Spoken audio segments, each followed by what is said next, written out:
నేను ఒకసారి థాయిలాండ్ దేశంలో ఒక యూదుల పాస్టర్ చెప్తూ ఉన్నాడు.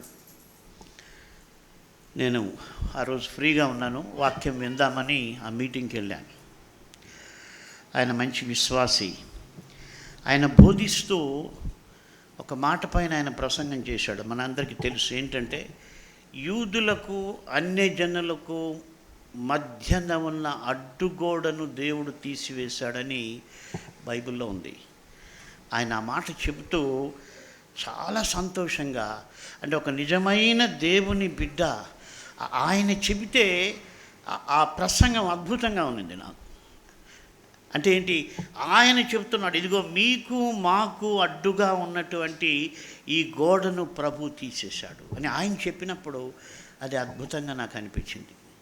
మనం చెబితే అంత ప్రత్యేకత ఏం కాదు, ఎందుకంటే ఆయన యూదుడుగా ఉండి మనలను దేవునిలో సమానముగా అంగీకరించటానికి ఆయన సంతోషించి ఆ మాట పైన ప్రసంగం చేశాడు.